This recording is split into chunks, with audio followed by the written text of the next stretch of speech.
Halo teman-teman, selamat malam. Dan kali ini ketemu lagi dalam channel Andre Tunggal. Dan kali ini kita membahas satu topik yang saya pikir saya harus meresponinya, teman-teman ya. Dan hari ini kita akan membahas tentang topik dugaan penistaan terhadap mengenai bahan kuliah Islamologi yang sedang ramai di sosial media belakangan ini, yang didapatkan dari website resmi STT Nias ya.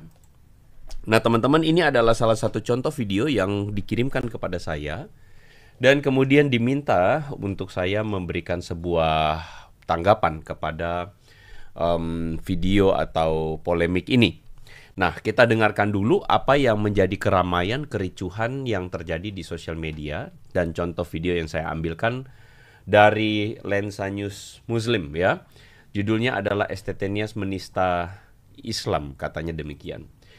Apakah benar bahan kuliah Islamologi di STT Nias ini penistaan terhadap Islam? Mari kita dengarkan dulu apa yang menjadi video atau komentar mereka-mereka ini yang sedang ramai dan gaduh. Isi Islamologi yang ada. Sebentar, saya kecilkan dulu sebentar ya. Oke, kita dengarkan lagi ya teman-teman ya. Isi Islamologi yang ada di website resmi STT Nias, ritual haji, makna Al-Fatihah dan arti kata Allah. Penghujatan. Jadi setelah dicocok-cocok logikan semua, Allah itu sama dengan apa? Gila nggak? Penyesatan si ular tua ketika di Eden. Ini gambarnya nih. Ini ular tuanya menyesatkan di Eden. Jadi ular tua ini subhanallah, nggak buat aku semua. Geram aku, beneran geram. Disebutkan dalam Al-Fatihah itu menetapkan dua Tuhan. Ini penghujatan, ini penghinaan. Ya, ini cocok logi ini. Tidak ada satupun ulama Islam yang menafsirkan ayat tersebut menetapkan dua Tuhan. Ini penghinaan ini teman-teman. Ya, sekali lagi kepada seluruh umat Indonesia, karena kita akan selalu gaungkan ini, viralkan seviral-viralnya, bahwa Kristen dalam hal ini mendirikan sebuah lembaga pendidikan yang tujuannya membenci, menistakan, menghinakan agama Islam. Saya katakan kalian bukan agama kasih. Saya akan berdiri paling depan. Kita gaungkan supaya tidak ada lagi yang berpikir agama Kristen itu kasih. Nggak ada itu, nggak ada. Yang paling terakhir emang suaranya itu, kalau orang Ambon bilang gargantang paling besar itu, laki-laki satu itu ya, Zuma ya, yang kemudian ngomongnya paling kenceng dan dirasa paling paling preman dah gitu ya, kayak seakan-akan bilang Kristen bukan agama kasih karena Kristen mendirikan institusi yang membenci atau menghina, membenci, menista agama, dalam hal ini konteksnya adalah Islam. Nah karena itu teman-teman, saya rasa saya perlu untuk menanggapi apa yang menjadi kegaduhan ini. Dan tujuannya tentu saja adalah untuk kemudian memberikan semacam insight atau pandangan yang clear mengenai polemik seperti ini. Karena saya kira sebagai orang-orang yang ada dalam dunia ini, saya perlu untuk memberikan pandangan sebagai orang Kristen. Juga sebagai orang yang lulus dari sekolah teologi secara resmi. Saya perlu untuk memberikan pandangan saya, dan saya berharap bahwa pandangan ini menolong kita melihatnya dengan lebih objektif. Oleh karena itu teman-teman, stay tune di channel ini. Kita akan bahas sesudah yang berikut ini teman-teman. Kita iris habis.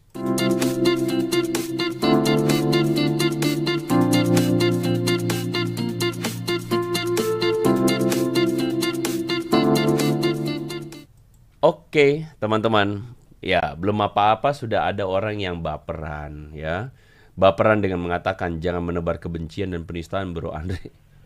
Kasihan, baper sekali orang-orang ini ya. Mereka tidak bisa membedakan apa itu kebencian, ujaran kebencian. Pokoknya buat kaum ini, sayangnya ya, buat kelompok orang-orang ini adalah kalau tidak setuju dengan mereka dianggap membenci. Kasihan, hidupnya penuh dengan baper ya. Nah kalau hidup kita itu penuh dengan baper, waduh betapa menderitanya hidupmu Bang Bro ya. Dan karena itu saya percaya orang-orang Kristen juga adalah orang-orang Kristen yang tidak baperan hidupnya. Dan tidak perlu untuk karena orang tidak setuju dengan kita, ya kita nggak usah baperan. Nah itu akan menjadi salah satu konteks dari apa yang akan kita bahas hari ini ya. Nah teman-teman, kita akan membahas dan saya akan mulai dengan table of contents terlebih dahulu. Saya akan bahas sebuah disclaimer terlebih dahulu karena saya rasa ini penting. Dan saya akan membahas penting sekali kita sebelum menuding, mari kita ngaca ya. Dan saya akan mencoba membuat isu ini menjadi seimbang. Yang kedua, saya akan membahas tentang estetenias. Apakah estetenias ini menjadi representasi sekolah teologi di Indonesia? Lalu kemudian kuliah Islamologi yang selama ini dipikirkan secara keliru oleh saudara-saudara yang Muslim itu saya akan jelaskan untuk apa kita pelajari di STT ya. Dan yang terakhir tentu saja kita akan membahas sedikit menurut pandangan saya. Apakah materi ini adalah sebuah penistaan? Nah, saya akan bahas ini tentu saja saya tidak akan lari. Kami orang Kristen punya budaya untuk tidak loncat-loncat kalau ditanya. Dan saya kira perlu juga untuk kemudian kami memberikan penjelasan dan saya akan memberikan penjelasan di akhir. Karena itu saudara silakan simak begitu ya. Nah, ini yang bagian terakhir ini akan menjadi satu bagian yang pandangan saya secara pribadi teman-teman ya. Jadi Anda boleh setuju boleh tidak tapi silahkan begitu ya. Nah, sebelum saya melanjutkan lebih dahulu tentang disclaimer, saya mau komentar, mau menyapa dulu teman-teman yang sudah ada di kolom live chat ya. Shalom teman-teman yang sudah ada di kolom live chat ya. Shalom untuk teman-teman admin, untuk Christine, untuk John, untuk Jas Bubu, untuk Sophie. Shalom semuanya teman-teman yang sudah bergabung ya. Ada Villa, ada shalom untuk DS Sardan, Langit Biru ya. Untuk Shalom, Irwan Effendi, Shalom semuanya, Shalom Renungan Kristen ya. Lalu kemudian Andre Christian ya. Ini Viro ini kasihan ya, hidupnya ini kurang minum ya. Makanya hatinya panas melulu, curiga melulu. Kasihan bro kamu ya. Agama kamu bikin begitu kah? Kasihan kalau agamamu bikin begitu. Beragama itu harus bikin damai ya. Ada Antoni Manggala, ada Yusak Roni Shalom, ada Rudi Sugiarto, Irwan Effendi Shalom, ada Dionysius Archibald, ada Teguh Triyono. Jangan pula jadi provokator. Siapa yang mulai duluan bro ya. Ada thank you untuk M Alessandro MZ, Tuhan berkati ya. Ada Yerusalem Baru Shalom, ada Bapak Bro Lamsihar Tampu Bolon, ada Maruta, ada The Good Thing dari Malang, wah, ada Natalis Mualang, Salve ya, ada Matthew BC 2020. Ada Damai Sejahtera Monkey Luffy dari Lochtail. Apa sih Lochtail? Hermanto PJY, Irwan Effendi, Deliana Safarina, Jo Hui ya. Shalom semuanya ya, Riani Sedabutar, Yanti dan teman-teman semua ya. Von Prawisen ya, shalom. Saya lanjutkan dulu ya teman-teman ya. Terima kasih teman-teman yang sudah bergabung bersama-sama di live chat ya. Nah, saya lanjutkan dulu. Saya ingin mulai dengan disclaimer, dan disclaimer ini judulnya adalah sebelum menuding ngaca dulu. Teman-teman, kenapa saya membahas video ini? Video ini saya bahas, tadi awalnya saya cukup enggan untuk menanggapi karena saya pikir sesuatu yang sebenarnya saya juga heran kenapa barang ini kemudian menjadi viral belakangan ini. Bahan kuliah ini setahu saya itu bahkan website dari Estetenias ini sudah, yang saya nilai kok sepertinya sudah dorman ya, jadi tidak aktif selama 2 tahun. Tapi tiba-tiba sebuah STT yang mungkin kita harus bisa ngomong secara objektif, secara skalanya mungkin bukan STT yang besar, tidak mau mengecilkan saya ya, karena saya menghormati lah begitu.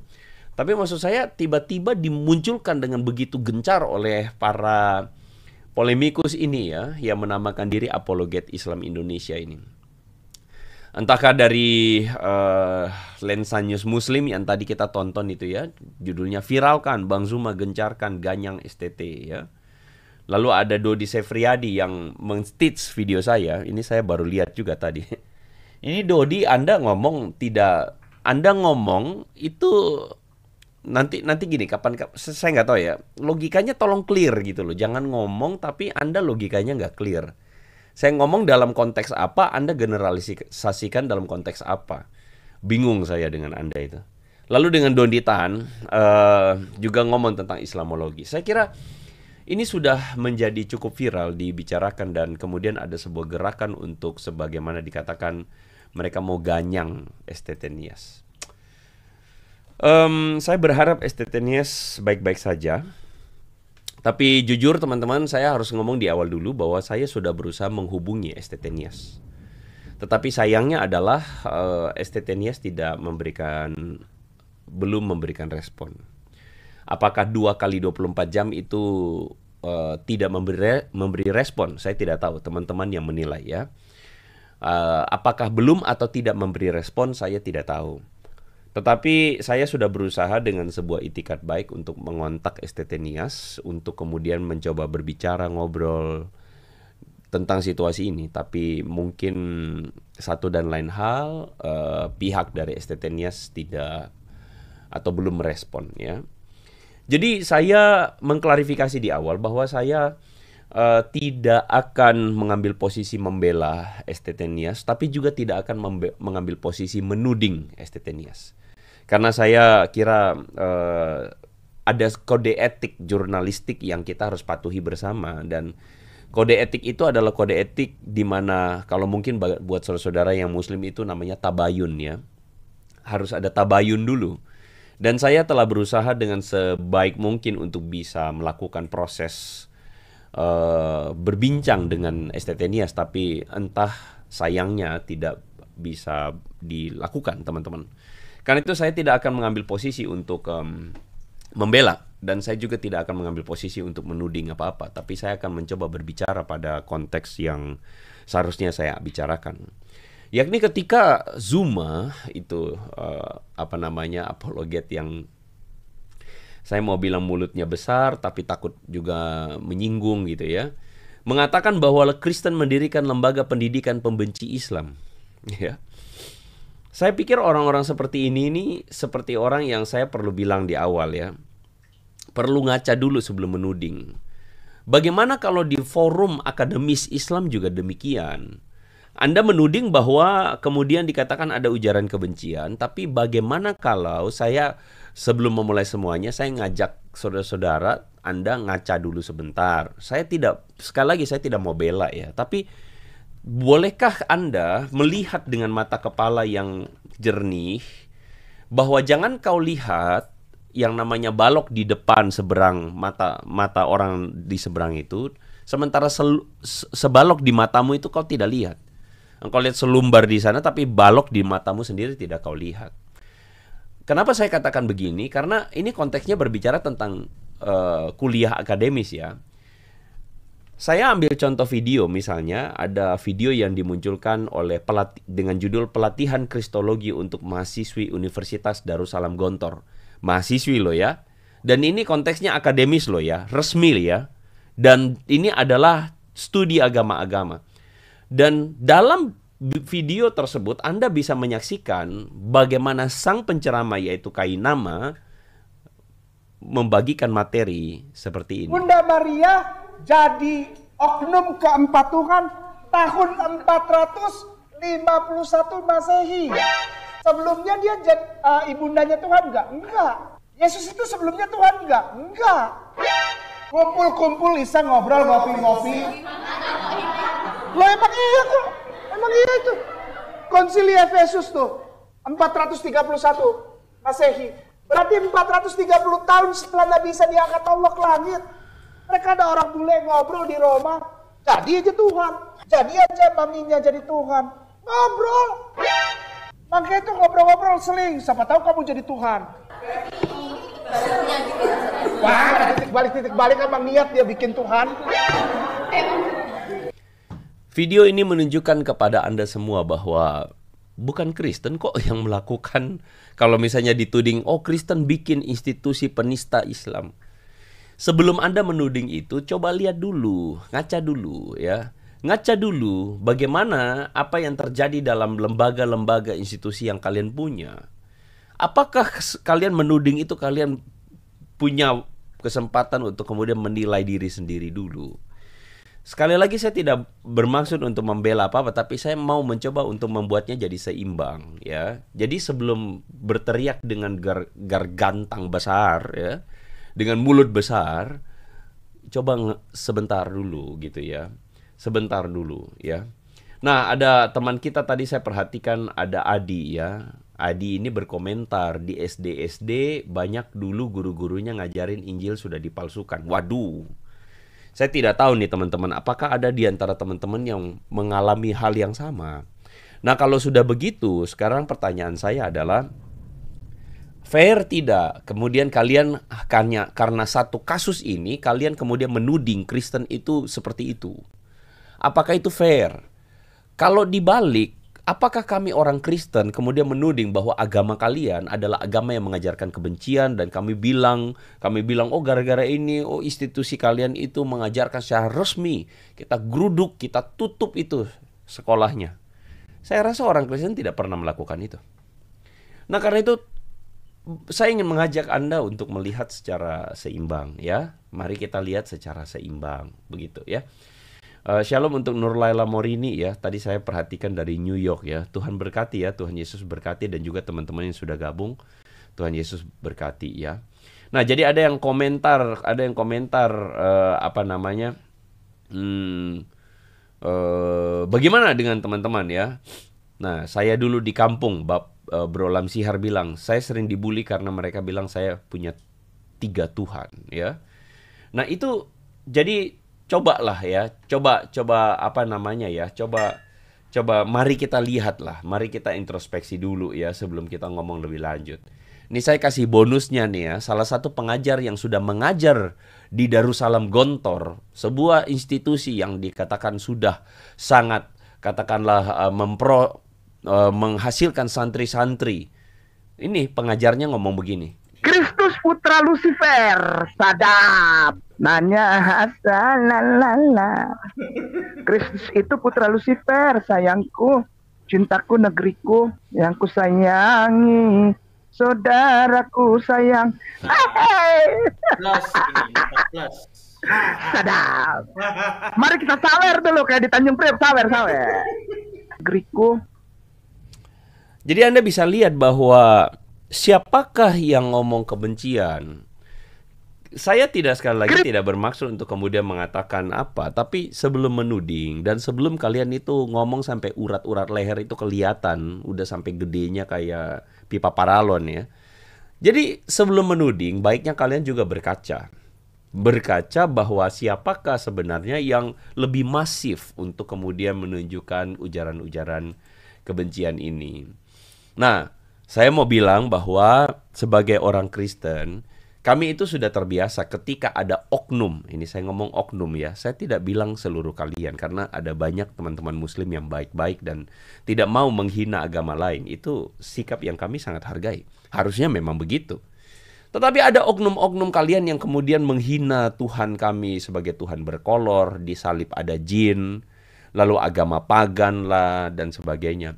Kita sebagai orang Kristen itu kita jawabin aja dengan baik. Kenapa? Karena bagi kami, kalau agama itu kok terasa dinista, ya kami tidak merasa kami mesti kemudian ambil pentungan gebukin kalian. Kami tidak merasa perlu untuk kemudian mengambil pentungan lalu kepung rumah kalian. Tidak perlu. Kami menjawabnya dengan baik. Kenapa ya? Karena ya saya kira itu sikap yang baik. Kalau berasa agama itu dinista, ya sikap yang baik kita kasih penjelasan dong. Jangan kemudian ambil pentungan, geruduk rumah orang, digebukin begitu, lalu kemudian seakan-akan atas nama agama kalian bebas berbuat seenaknya. Saya kira sebaliknya juga kan. Sebaliknya jika ada oknum Kristen yang kemudian menuduh hal yang sembarangan, kalian rasa agama kalian dinista, kalian rasa agama kalian itu dituduh, maka saya kira sebagai muslim yang bijaksana, jawabin dengan baik. Itu menunjukkan otak Anda penuh. Tapi kalau Anda itu sikapnya itu pakai pentungan dan sebagainya, saya jadi curiga, jangan-jangan otaknya tidak penuh gitu. Kalau sikapnya itu kemudian berantem, saya kira ya itu yang kemarin saya bilang, mentalitas kalian tuh tawuran. Karena mentalitas kalian tawuran, ya saya tidak pernah tertarik untuk meladeni kalian. Kenapa? Karena maunya tawuran, ya kan? Nah, saya berharap ada satu budaya yang kita bisa munculkan, yaitu budaya dialog yang baik, komunikasi yang baik. Dan sekali lagi saya dalam video kali ini tidak akan membela STT Nias dan juga tidak akan mengambil posisi menuding STT Nias karena saya kira tidak elok lah demikian. Saya juga belum bisa membangun sebuah komunikasi personal dengan saudara-saudara dari STT Nias. Jadi kita belum tahu apa yang mereka pikirkan, alami di sana. Ya, kita belum tahu. Shalom untuk teman-teman yang sudah bergabung sekali lagi. Janiko Januardi. Tolong bahas email saya. Iya, saya beberapa waktu ini cukup sibuk. Saya belum bisa balas email. Saya mohon maaf. Tapi nanti saya akan ambil waktu untuk membalas ya. Nasarin. Tuduhan mereka men-trigger keingintahuan mereka akan Kristen. Wow. Ya. Otaknya isinya pentungan. Klok. Wah, itu perkataan Kainama tuh ya. Sumbunya terlalu pendek gitu ya. Nah, jadi gitu ya. Karena oknum itu ada, makanya Koate meluruskan fitnah dari oknum itu, bukan menyerang apalagi membenci Islam. Kalau yang mikir gitu hidupnya cuma tahu hitam putih, naif. Betul loh. Betul ini. Sis Erin ya. Betul banget ya. Salam dari Kaltim, Octavianus Tandidatu. Tuhan Yesus difitnah oleh Nandar menikah, bukan penistaankah itu? Itu jelas penistaan lah. Tapi kita orang Kristen itu bedanya ya, saya bersyukur. Orang Kristen itu cenderung kasih penjelasan dengan baik dan tidak perlu untuk bawa pentungan ya, karena kita bukan mentalnya tawuran gitu kan ya. Yang tawuran itu adalah Yudas dan komplotan para ahli Taurat dan orang-orang yang mau menyerahkan Yesus, bawa pentungan bawaannya ya. Kita kan nggak bawa pentungan ya.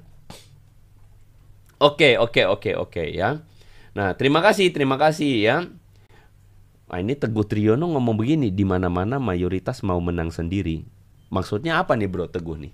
Ini mengaku bahwa memang begitu atau bagaimana nih ya Bro Teguh? Tumben jujur ya Bro Teguh ya, tumben ya. Nah, itulah. Jadi oke ya. Ngebawa pasukan ya gitu deh gitu ya. Nah, Teguh jujur ya. Oke, kita lanjutkan ya teman-teman ya. Kita lanjutkan ya. Nah, saya masuk ke dalam segmen berikutnya. Apakah STT Nias ini representasi dari sekolah-sekolah teologi di Indonesia? Ini penting. Kenapa? Karena si Zuma dengan mulutnya yang besar itu, dia mengatakan Kristen itu bukan agama kasih karena mengajarkan kebencian. Dengan kata lain, institusi Kristen pendidikan STT itu begitu. Itu sama si Sefriadi juga sama itu. Saya tidak pernah nonton dia tapi tahu-tahu dia pakai saya itu ya. Teman-teman.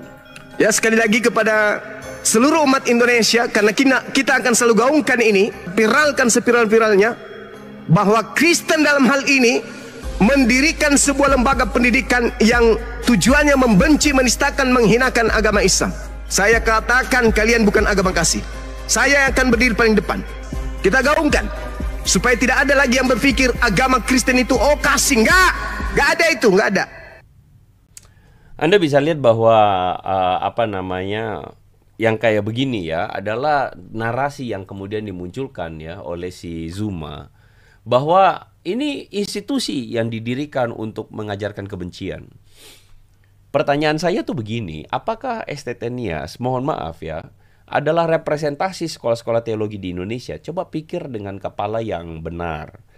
Jangan otak itu isinya adalah 99% emosi.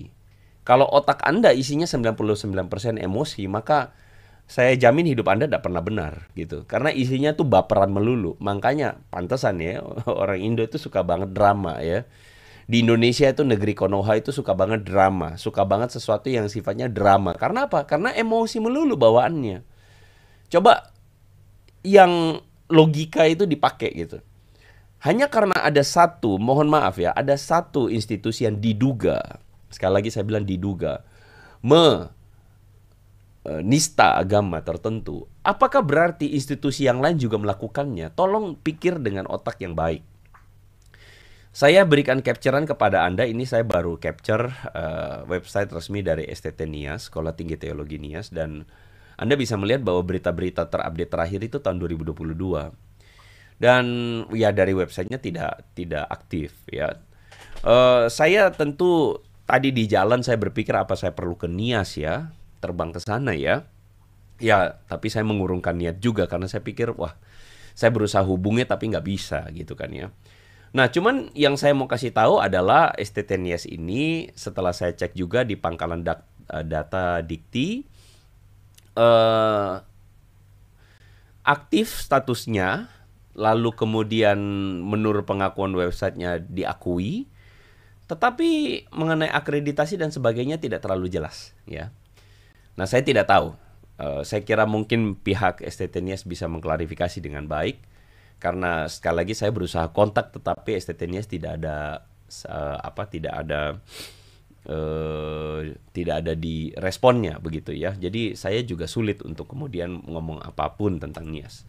Tapi maksud saya adalah STT Nias ini tidak merepresentasikan semua sekolah teologi STT di Indonesia. Bahkan untuk sekota Nias pun atau sepulau Nias pun, STT Nias tidak merepresentasikan semua STT di Nias. Teman-teman, ada beberapa STT di Nias yang saya juga kenal. Saya tahu lah salah satu rektornya, ketuanya. Dan beliau juga resah, aduh kok bisa begitu ya. Jadi untuk teman-teman yang Muslim, coba dengan kepala yang dingin, coba melihat ini secara lokal, bukan digeneralisir semuanya itu kayak begini. Jangan gitu, jangan. Kita tidak bisa menggeneralisir bahwa semua STT itu begitu ya. Nah, sebelum Anda emosinya lebih gila-gilaan gitu ya, saya mau mencoba untuk kemudian mengangkat satu kasus dulu ya. Jadi saya menemukan sebuah jurnal dari ini adalah Fakultas Ushuluddin ya, Ushuluddin, Universitas Islam Negeri Sultan Syarif Kasim ya. Jadi ini adalah sebuah institusi pendidikan Islam ya, UIN-SUSKA ini ya, .ac.id, dan Anda bisa melihat bahwa ada sebuah jurnal yang ditaruh di sana, Misi Kristen di Indonesia, bahaya dan pengaruhnya terhadap umat Islam. Nah, di dalam jurnal tersebut Anda bisa akses. Dalam jurnal tersebut ditulis oleh seorang bernama Tarpin dan masuk di jurnal pendidikannya, berarti diakui dan diterima oleh institusi pendidikannya. Di sini dia menuliskan bahwa Tuhan penyelamat manusia dalam konteks keindonesiaan, kegiatan misi berkait erat dengan kolonialisme dan orientalisme serta kristenisasi. Nah, ini kalau ngomong misi, lalu misi di Indonesia itu adalah soal kristenisasi. Wah, ini kesimpulan prematur gitu kan. Dalam era pasca reformasi, kegiatan misi tidak hanya sebatas kristenisasi umat Islam. Dengan berbagai metode dan saran yang disusun sistematis terorganisir, kegiatan ini bertendensi menjauhkan umat Islam dari ajaran agamanya, serta memecah belah kesatuan dan persatuan umat. Jadi dari kesimpulan sang penulis ini bahwa misi kristenisasi atau misi Kristen itu memecah kesatuan persatuan umat. Saya mau tanya, apakah ini provokasi? Dan apakah ini benar? Kesimpulannya begini, fenomena fakta ini menjadi renungan ya, bahwa orang-orang Yahudi dan Nasrani tidak akan pernah ridho dengan Islam dan umat Islam, sehingga umat Islam mau mengikuti agama mereka. Seakan-akan kayak kita orang Kristen itu tidak senang melihat umat Muslim pergi ke masjid. Salah banget Anda itu, ya kan? Seperti teman kita Bro Subatomo ini bilang ya, ini fitnah dan provokatif, betul banget. Ini politisasi, betul banget ya. Ini adalah provokasi. Ini adalah sebuah ujaran-ujaran yang menunjukkan apa? Sebuah hasutan, ujaran kebencian, bukan? Nah, sekarang saya mau tanya, dengan fakta ini, dengan logika yang sama, apakah kemudian orang Kristen menuding bahwa UIN-SUSKA ini adalah kampus yang mengajarkan kebencian? Hati-hati loh dengan metode Anda. Tentu saja saya tidak berani untuk bilang bahwa kampus ini mengajarkan kebencian. Tapi kalau memang ada orang oknum yang di dalamnya yang kemudian bisa jadi terafiliasi dengan tendensi untuk menjelek-jelekkan, untuk mengujarkan kebencian, bisa jadi. Tapi kemudian untuk mengatakan bahwa semua institusi pendidikannya adalah institusi pendidikan yang mengajarkan kebencian, saya berharap bahwa Anda ini agak pinteran dikit begitu ya. Bodoh banget kalau kamu menggeneralisir semua STT, institusi yang katanya didirikan Kristen itu adalah untuk pembenci Islam. Baperan banget jadi orang. Saya tuh bingung ya, maksudnya apa? Bingung itu hatinya tuh penuh dengan kebencian, penuh dengan kebaperan. Ya nggak tahu ya, negara kita bisa maju nggak kalau begini? Indonesia emas 2045 itu emas atau cemas itu? Saya bingung juga, itu cemas ya kalau orang-orang kayak begini dibiarin ya. Kipli hatinya penuh kebencian. Iya kan? Nah, jadi ngaca dong, yang pecah belah itu siapa? Betul banget ya, kata Omega Maria ya. Ngaca dong, ini stupid generalization. Betul banget, ini adalah sebuah generalisasi yang sangat stupid, bodoh sekali ya. Nah, karena itu teman-teman, saya kenapa membuat video ini sekali lagi, saya ingin menunjukkan kepada Anda bahwa ada sesuatu yang kita tuh harusnya lihat secara seimbang, secara utuh. Dan saya berharap teman-teman yang muslim melihat ini, Anda mampu melihat bahwa nggak gitulah. Kalau ada orang-orang di sosmed itu bilang, wah Kristen pembenci Islam dan sebagainya, baper banget sih jadi orang. Emang kita begitu? Kagak lah, ya kan? Nggak begitu, nggak begitu. Nah, apa tujuan Islamologi itu diajarkan di sekolah teologi? Saya lulusan teologi, saya menghabiskan studi itu total studi. Anyway, saya bukan sekolah teologi yang cuman 1 tahun 6 bulan, enggak. Studi saya itu cukup intensif karena kami punya akreditasi itu, akreditasi kami bukan cuma dari Indonesia, tapi akreditasi kami itu sampai ke Asia ya, bahkan sampai juga dari sekolah teologi kami itu bisa diterima di Amerika, juga di Eropa. Nah, maksudnya bukan mau bagaimana, sama sekali tidak. Tapi maksud saya adalah saya studi itu, total studi saya 3 tahun 2 bulan ya. Sebenarnya kalau dihitung dengan praktik pelayanan itu 4 tahun begitu. Nah, studi yang panjang itu saya cukup tahu tentang apa itu mata kuliah Islamologi. Dan mata kuliah Islamologi itu kenapa kami pelajari? Gini ya, saya mau kasih tahu. Mata kuliah Islamologi itu tujuannya dan isi materinya sinkron bagi kami yang sekolahnya terakreditasi dengan baik. Ya. Jadi kami itu perlu memahami Islam secara objektif. Kenapa demikian? Lah kalian juga marah kan, teman-teman yang muslim. Kalian marah kalau Islam itu dipahami tidak objektif. Misalnya, contoh, ada orang mengatakan, saya nggak usah pakai Islam deh, nanti dipelintir ya. Misalnya agama, agama apa sih? Contoh aja ya. Contoh, misalnya agama penyembah pohon. Wah, agama penyembah pohon itu cabul misalnya. Agama penyembah pohon itu adalah agama yang menyembah batang pohon misalnya. Kan marah agama penganut agama penyembah pohon, marah banget. Kenapa? Kalau misalnya tidak seperti itu. Nah, gitu. Nah, jadi kita itu mempelajari Islam secara objektif. Jadi sejak saya mempelajari Islamologi itu, saya mengerti bahwa doktrin utama dari Islam itu tauhid. Jadi keliru sekali kalau misalnya mengatakan bahwa oh Islam itu menyembah Tuhan yang lain. Wah, itu besar banget dosanya itu. Bagi saudara muslim itu tidak ada yang namanya kompromi. Tuhan mesti Maha Esa. La ilaha illallah. Nah, jadi kita ngerti. Jadi kita tuh ngomong nggak sembarangan ngomongin Islam. Karena berbicara tentang iman Islam, karena kita tuh memahami, harus paham secara objektif. Kita paham betul supaya posisi Muhammad itu betul-betul dimuliakan, diagungkan dalam Islam. Itu kita paham. Jadi kita harus mengerti Islam secara objektif ya. Lalu kemudian tujuan dari mempelajari Islamologi itu adalah untuk membangun dialog lintas agama yang baik. Jadi membangun dialog lintas agama itu dibutuhkan saling mengerti satu sama lain. Bukan untuk kemudian saling menuding ya. Dan yang ketiga, kita mempelajari Islamologi itu tujuannya supaya kita memahami konteks keberagaman agama di Indonesia. Karena kadang-kadang itu kita kalau hidup terseparasi, kita tidak sadar bahwa kita tuh beragam agamanya, akhirnya malah ngelantur gitu ya. Dan tentu saja yang terakhir, kita meningkatkan apresiasi antar agama karena kita bisa mampu melihat ada hal-hal yang positif dalam Islam. Saya harus bilang bahwa di Islam ada yang positif nggak? Oh, ada. Ada hal-hal yang positif nggak? Ada. Nah, itu harus diakui. Dan mempelajari Islamologi dengan baik Ya seperti itu. Ya kan? Nah, ada orang yang bisanya ngomong doang tapi nggak bisa dengar, ya. Pernahkah Anda tunggal dialog lintas agama? Anda tidak tahu bahwa saya offline itu saya dialog lintas agama dengan kaum muslim. Bahkan dengan ustazah Anda, dengan beberapa ustadz Anda, saya itu dialog lintas agama. Nah, cuman herannya ada orang yang isinya baperan, kok penuh hujatan. Mana hujat? Baper banget jadi orang. Ya gitu ya.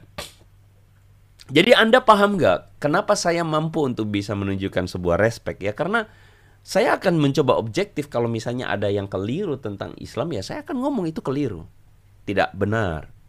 Sebagai contoh ya teman-teman. Jadi ada satu kali ada seorang yang menghampiri saya pada waktu saya selesai mengisi sebuah seminar. Ketika menghampiri saya sebuah seminar itu, orang itu ngomong, "Pak, Islam kan begini. Jujur ya, saya langsung kemudian mengatakan, oh tidak, Islam itu tidak begitu Pak. Itu pandangan atau apa yang jadi pikiran yang berkembang di kalangan orang-orang Kristen awam. Islam tuh buruk seperti itu. Tidak juga, Islam itu tidak seburuk yang Anda pikir. Nah gitu, saya ngomong. Jadi kita harus mencoba untuk belajar objektif. Dan itu yang saya lakukan kepada orang-orang, ya, kepada hal-hal yang memang kita harus bahas. Nah, teman-teman, sebagai bagian yang akhir, ya, saya kira ini semoga bisa dipahami ya. Nah, saya akan membahas tentang materi yang kemudian dipublish oleh Estetenias tadi ya, teman-teman ya. Jadi kalau teman-teman perhatikan dalam materi ini, teman-teman perhatikan kita melihat bahwa sebenarnya mereka akses dari website resmi ya. Sekali lagi kita lihat ya. Isi Islamologi yang ada di website resmi Estetenias, ritual haji, makna Al-Fatihah dan arti kata Allah, penghujatan. Jadi setelah dicocok-cocok logikan semua, Allah itu sama dengan apa? Gila nggak? Penyesatan si ular tua ketika di Eden. Ini gambarnya nih. Ini ular tuanya menyesatkan di Eden. Jadi ular tua ini, subhanallah, nggak buat aku subhan. Geram aku, beneran geram. Anda bisa lihat bahwa ini adalah bahan materi yang memang didapatkan oleh mereka, di-download ya. Dan sebentar saya tampilkan ya. Kok ini sih? Oke, kita tampilkan ya. Nah, jadi ini adalah cuplikan materi yang saya ambil tentang arti kata Allah dalam bahannya Estetenias ya. Dan jujur ini pandangan subjektif saya ya. Jadi Anda bisa mengetahui apa pandangan saya tentang bahan materi ini.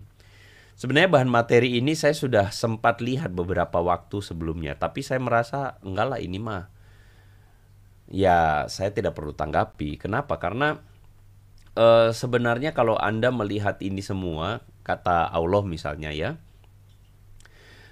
bahan materi ini menghubungkannya dengan 666. Lalu kemudian dibikinlah sebuah penghitungan bilangan binatang yang menyamakan Muhammad dengan Lucifer ya. Dan di sini kemudian Anda bisa melihat ada sebuah upaya yang kemudian, saya nggak usah gini aja deh ya. Nah, Anda bisa melihat bahwa di sini ada sebuah upaya untuk kemudian menyamakan ya. Ini adalah lambang 666 yang ada di kitab Wahyu. Lalu disambung-sambungin teman-teman dengan kata Bismillah. Ya. Jadi 666 itu dalam bahasa Yunani itu kemudian disamakan dengan Bismillah. Ini saya udah lihat dari sekian tahun yang lalu sebenarnya. Tapi kemudian menurut saya ya, ini menurut saya merasa ini banyak cocok loginya ya. Kalau Anda lihat ini ada simbolnya, lalu kemudian disamakan ya dengan nah ini ya, ada pedangnya, simbol tentara, simbol jihad begitu ya. Disama-samain ini kemudian dengan lafaz Allah ya. Wah, ini saya bilang sih waktu jujur pertama kali saya lihat ini, wah ini kok cocok-cocokan banget gitu ya. Makanya sejujurnya saya bilang menurut pandangan subjektif saya, ya saya bilang ini adalah sesuatu yang sifatnya cocok logi. Saya mohon maaf ya kalau misalnya Anda tidak setuju dengan saya, silahkan. Tapi kalau buat saya terlalu dicocok-cocokin ya. Dan saya bilang ini kalau misalnya di agama yang lain itu yang suka menghubung-hubungkan ngawur-ngawur, ya di sini juga ada nih yang ngawur-ngawur gitu ya. Lalu kemudian dicocok-cocokkan seakan-akan ini adalah kata maaf ya, syahadat, dan lalu kemudian Allahu Akbar itu dihubungkan juga dengan lambang-lambang antikristus. Dihubungkan juga bahwa ada petikan-petikannya ini 666. Waduh, saya bilang waktu saya lihat juga ini, saya bilang aduh, saya pusing juga lihatnya ya. Maksudnya kok begini juga ya. Ya ini ya dihubungkan bahwa lambang di dahi dan di tangan ya. Seperti ini ya. Ini bahan materinya ya. Nah, saya mengatakan bahwa yang seperti ini apa ya? Saya bilang terlalu cocok-cocokan. Nah, ini yang tadi di dalam video ya. Jadi Allah ini katanya menurut mereka itu adalah sesuatu yang gambar ular naga, dan kesimpulannya adalah, nah ini kalau buat saya ini berlebihan. Sehingga sekali lagi saya bilang kepada teman-teman yang Kristen, kalau lihat begini, coba bisa bedain mana yang cocok logi, mana yang enggak ya. Coba bisa bedain. Saya tahu ada orang-orang tertentu yang mengajarkan ini. Ada orang-orang tertentu ya yang mengajarkan yang seperti ini. Nah, jadi apa ya? Jadi kalau saya sebagai seorang pengajar Kristen, saya tidak akan I wouldn't buy it. Saya tidak akan mengiyakan materi-materi yang kayak begini karena bagi saya ini terlalu konspiratif. Tidak punya dasar akademis yang kuat ya, sehingga saya merasa bahwa bahan materi seperti ini cenderung pada akhirnya malah bikin perpecahan ya. Nah, jadi itulah yang saya kira-kira mau sampaikan teman-teman gitu ya.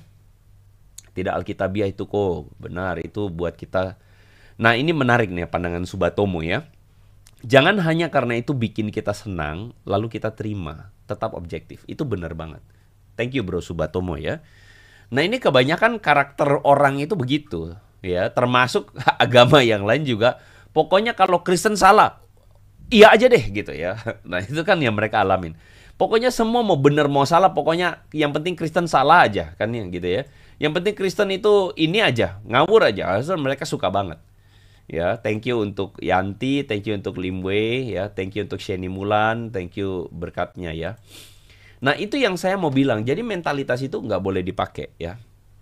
Nah, saya kira itu saja teman-teman malam hari ini apa yang jadi pembahasan saya terkait dengan STT-Nias. Saya sekali lagi mohon maaf kalau misalnya ada hal-hal yang kurang berkenan, dan juga dari pihak STT-Nias misalnya, saya telah berusaha sebisa mungkin untuk menjangkau baik itu ketua dari STT-Nias maupun dari yayasan.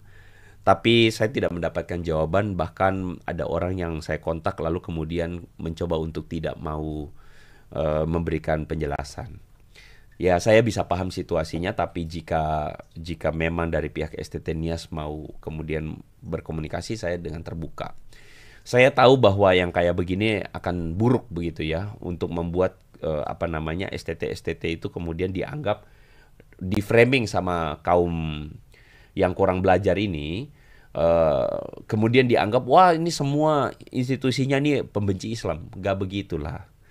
Kami juga tidak menuduh semua institusi Islam pembenci Kristen kok. Tidak, kami tidak begitu.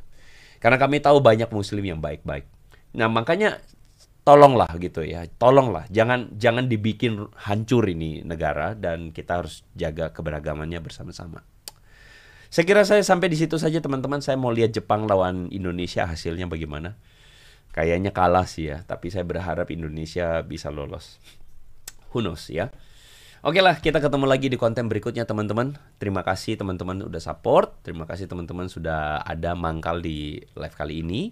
Dan semoga ini jadi berkat, dan semoga ini menjadi edukasi yang baik buat banyak orang. buat orang Kristen dan juga termasuk buat mereka yang non-Kristen ya. Kita ketemu lagi di konten berikutnya teman-teman. So make it simple and make it meaningful. May God bless you teman-teman semua. Bye-bye.